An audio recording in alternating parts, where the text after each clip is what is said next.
안녕하세요 여러분. 오늘은 많은 여성분들이 불편함을 겪고 있는 만성 방광염에 대해 이야기해 보겠습니다. 방광염은 처음에는 항생제를 먹으면 금방 나으니까 별거 아닌 것처럼 보이지만 이게 괜찮은 듯 하다가 재발하고 몸이 조금만 피곤하면 또 재발하고 원인은 모르겠습니다 라는 그런 이야기를 듣는 병이죠. 이러한 만성 방광염의 원인, 생활요령, 한의학적인 치료 방법에 대해 지금부터 자세하게 알려드리겠습니다.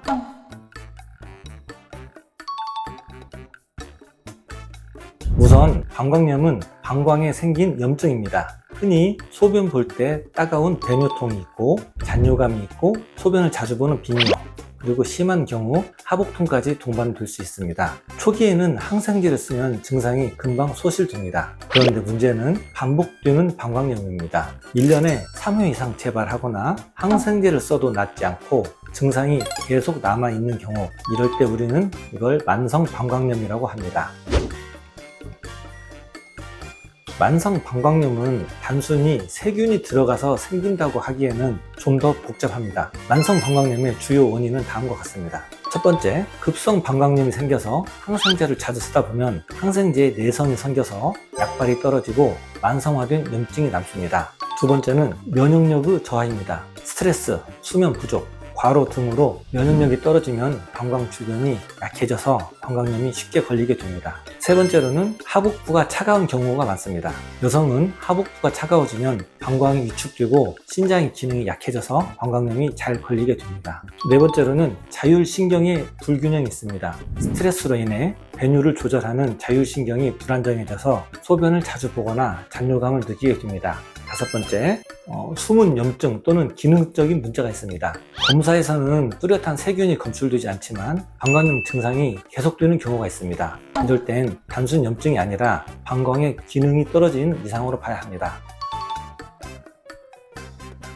그렇다면 방광염을 예방하려면 어떻게 해야 할까요? 방광염을 예방하고 관리하는 생활 요령은 다음과 같습니다. 첫 번째는 수분 섭취를 충분히 해주시는 게 좋습니다. 하루에 1.5리터에서 2리터 정도 충분하게 수분 섭취를 하시고 소변을 보게 되면 세균 정체가 되지 않기 때문에 방광염에 걸릴 확률이 줄어듭니다. 두 번째로는 소변을 오랫동안 참지 않기가 있습니다.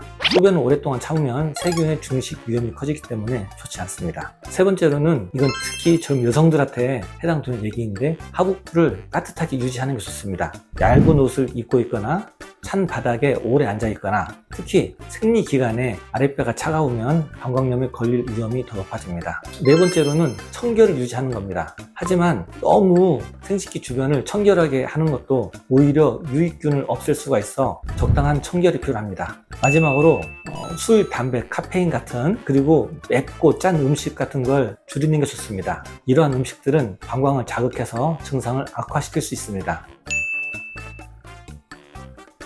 서양의학에서는 방광염은 세균 감염이 원인이라고 보고 항생제 처방을 할 뿐입니다. 하지만 만성 방광염은 꼭 세균뿐만은 아닙니다. 따라서 한의학에서는 다음과 같은 체질적인 문제와 신장 방광의 기능 저하를 원인으로 생각합니다. 첫 번째, 신장과 방광의 기운 약화. 한의학에서는 신장이 비뇨기계와 관련이 깊다고 생각합니다. 따라서 신장의 기운이 약해지면 방광의 기운도 함께 약해져서 염증 감염에 취약해집니다. 두 번째, 하초헌행, 즉 하복부가 차가운 체질은 방광 기능이 저하되기 쉽고 냉기로 인해서 혈액순환 저하가 일어나서 염증이 쉽게 발생합니다. 세 번째로 담음 그리고 어혈이 있습니다. 방광 주변에 노폐물이 있거나 순환 장애가 있으면 염증이 쉽게 반복됩니다. 네 번째로는 간 불균형 그리고 스트레스가 있습니다. 즉 스트레스로 인해 간기가 울체되고 이것이 신장에 영향을 주어서 방광의 기능까지 떨어뜨릴 수가 있습니다.